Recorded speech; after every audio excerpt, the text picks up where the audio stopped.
Plus qu'une vision, l'École internationale de l'évangélisation organise régulièrement des formations théologiques en vue de transmettre des connaissances bibliques nécessaires et profondes aux oins de Dieu. C'est dans ce cadre que cette école internationale a procédé à la clôture de l'année académique 2023-2024 ce samedi 27 mars à l'église l'Assemblée des enfants des dieux à Lubumbashi. Une cérémonie riche en évangiles organisée par l'apôtre Gérard Mpoyi, représentant numéro 1 de l'école au niveau provincial. Manifestation à laquelle on prépare l'un des représentants de l'église au niveau national ainsi que les éminents hommes des dieux venus de plusieurs églises, les fidèles de l'église ainsi que les membres de famille venus soutenir les leurs dans une ambiance ecclésiastique. C'est par l'entrée triomphale des lauréats et formateurs que la cérémonie débuta, suivie du mot d'ouverture prononcé par l'apôtre Gérard, hôte de la manifestation. Représentant directeur de l'École internationale d'évangélisation en Afrique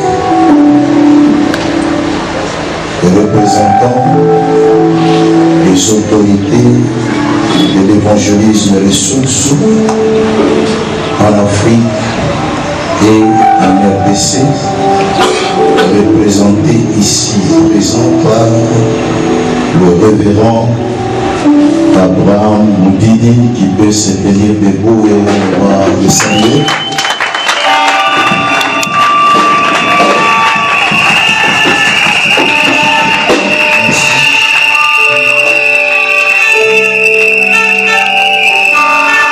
Messieurs les représentants des confessions religieuses ici au Grand Katanga, archevêque Ange François Mutombo, il peut se donner de vos biens.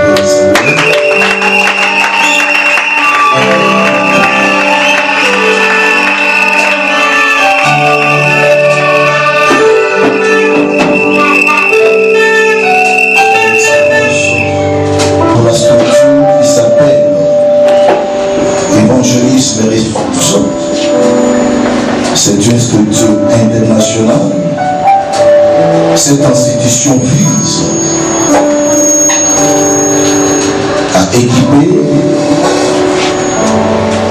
d'une manière intégrale et spirituelle des serviteurs de Dieu pour la croissance de nos églises et du royaume du Seigneur sans compromettre l'évangile. Distingué à l'idée, cette journée marque la clôture de l'année académique 2023-2024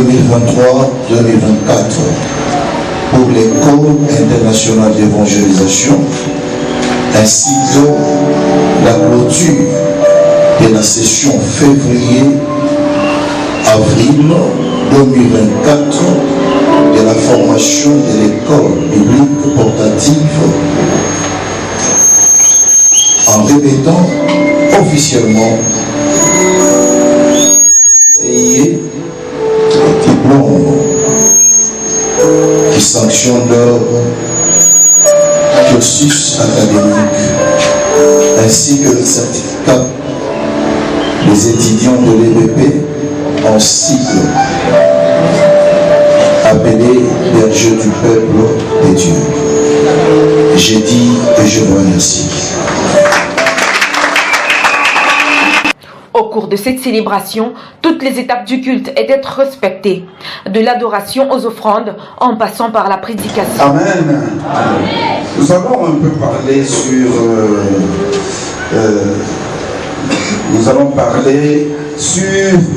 l'impact de la connaissance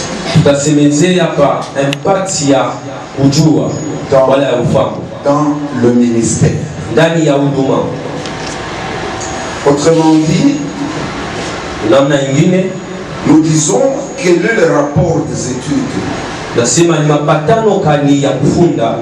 Que dis-je?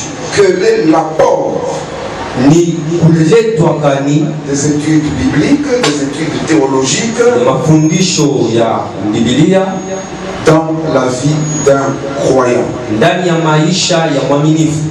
Nous allons le découvrir en lisant notre livre de Pierre. Tutaivumbula mkusoma kitabu ketu cha wa Petro.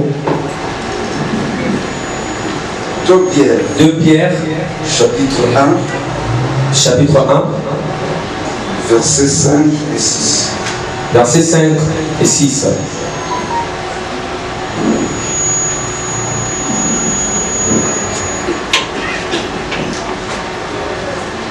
La Bible nous dit ceci.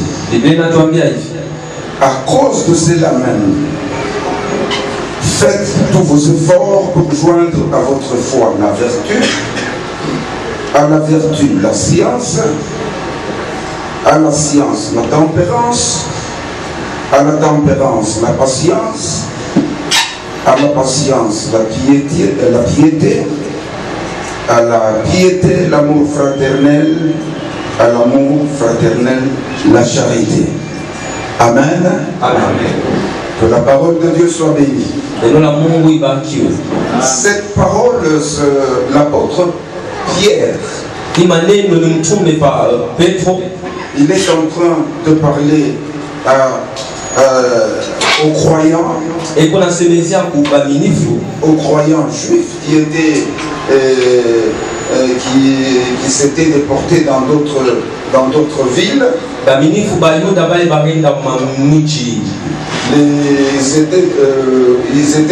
Ils sont partis de la Palestine vers d'autres pays. Alors il était en train de leur parler. Et il parlait de ces vertus, les vertus qui doivent accompagner la foi.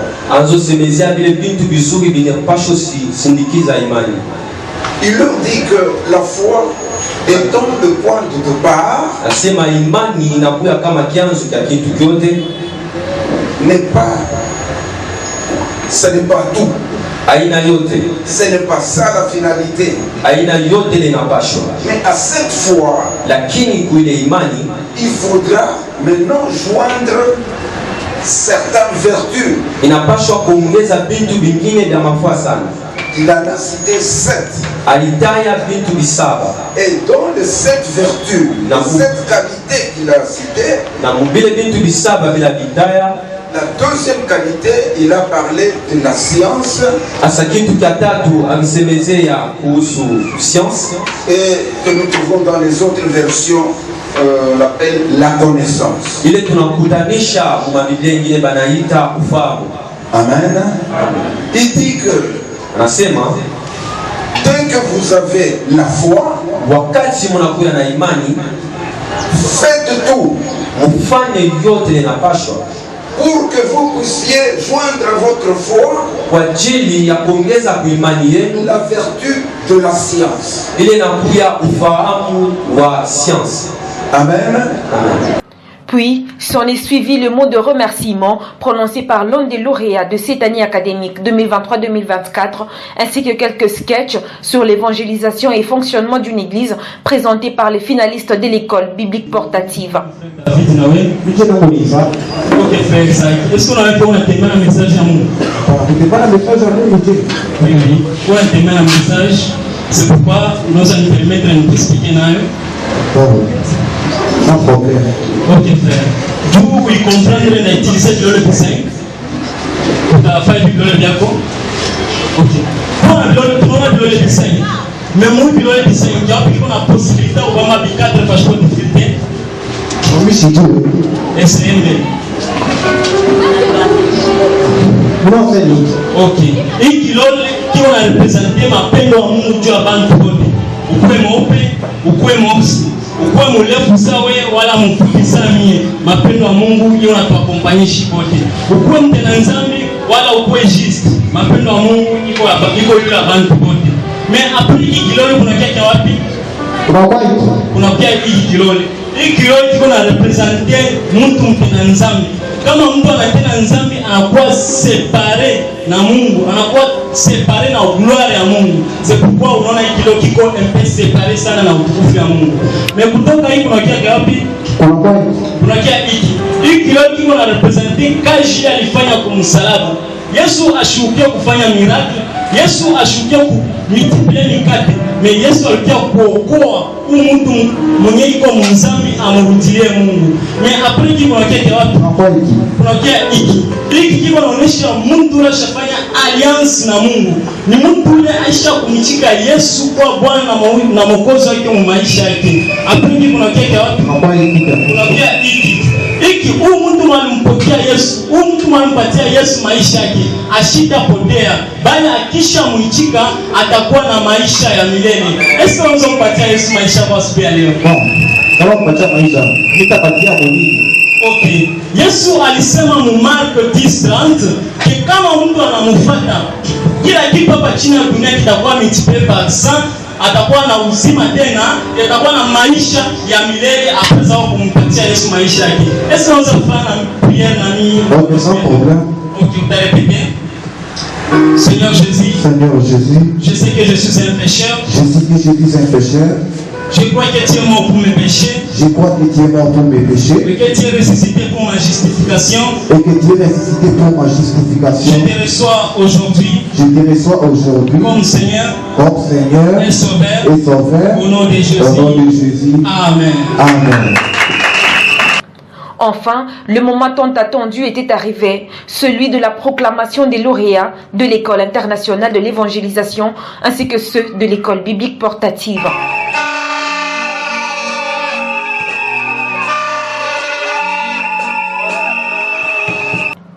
Au sortir de cet événement, les lauréats ainsi que les organisateurs n'ont pas donné leur langue au chat.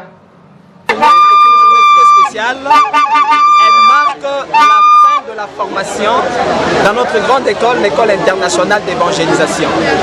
Dans cette école, nous avons pu apprendre beaucoup de choses, entre autres la croissance de l'Église sous différentes facettes. Nous avons vu le cours de la prédication, nous avons vu le cours d'évangélisation personnelle, nous avons vu les cours de formation des laïcs, formation des pasteurs, l'implantation des églises, nous avons vu les stratégies, nous avons vu le département d'évangélisation, chose qu'on ne pensait pas dans beaucoup d'églises bien sûr. Il y a les départements d'évangélisation, mais ce que nous venons d'apprendre vient maintenant de nous ouvrir l'esprit. On arrive maintenant à comprendre que l'évangélisation, les départements d'évangélisation qu'on a connus sous notre cieux, maintenant ce n'est pas cela. Le Seigneur a un besoin que plusieurs personnes puissent aller et gagner les âmes. Voilà, cette journée c'est vraiment une journée merveilleuse que nous glorifions le Seigneur pour cette école. Nous invitons également d'autres personnes qui désirent servir le Seigneur, qui ont l'appel authentique, qu'ils viennent dans cette école, ils seront équipés, ils auront tout ce dont ils ont besoin. Je dis bien, tout ce dont ils ont besoin pour pouvoir servir le Seigneur dans toute quiétude, sans compromettre l'évangile, mais croître à tous égards. C'est par la prise de quelques photos souvenirs que cette double cérémonie a pris fin.